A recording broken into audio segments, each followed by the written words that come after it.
Good morning বন্ধুরা, কেমন আছো তোমরা? আমি চুমকি চলে এসেছি তোমাদের সাথে একটা নিউ ব্লগ নিয়ে। তো বন্ধুরা, আজকে দেখো আমি সকাল সকাল বেরিয়ে পড়েছি।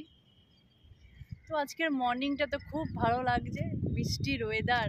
তো আজকে আমি সকালে বেরিয়ে পড়েছি ইকো পার্কের দিকে। সুন্দর লাগছে।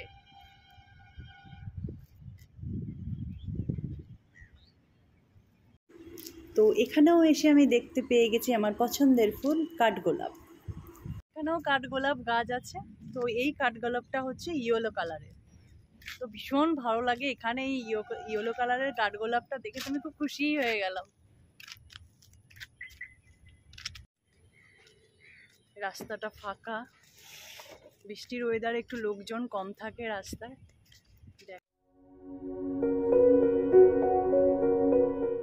তো আমি ইকো পার্কের ভেতরটায় চলে এসেছি ইকো পার্কে গেট নাম্বার 1। দেখতে পাচ্ছ ওয়াটার লেকের সামনে আমি দাঁড়িয়ে আছি। কত সুন্দর লাগছে দেখো বাইরের সিনারি। এখানটায় দাঁড়িয়ে ওয়াটার লেকের সামনে দাঁড়িয়ে ফিলটাই আলাদা রকম লাগে, মন ভালো হয়ে যায়। আর তোমাদের সাথে একটু কথাও হয়ে যায়, গল্পও হয়ে যায়, আর তোমাদের সাথে একটু ভিডিও শেয়ারও করে দিই। ইকো পার্কটা আমার বাড়িরই সামনে, তাই আমি প্রায় এখানে আসি হাঁটতে। গাড়ি নিয়ে টুক করে চলে আসি ইকো পার্কের সামনে।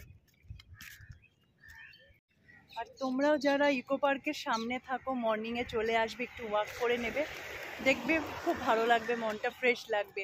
তাও আবার এই ওয়াটার লেকের সামনে ফিলটাই একটু আলাদা মজা লাগে। আমার তো খুব ভালো লাগে, আমি প্রায় এখানে আসি।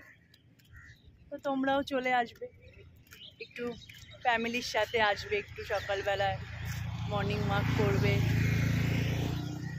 তো আজকে সকালটা একটু আমি ইকো পার্কে সময় কাটালাম, একটু ওয়াক করলাম, একটু নেচারের ফিল নিলাম। তো বন্ধুরা, তোমাদের সাথে আবার দেখা হচ্ছে নেক্সট কোনো ব্লগ নিয়ে। ওকে, টাটা, বাই বাই।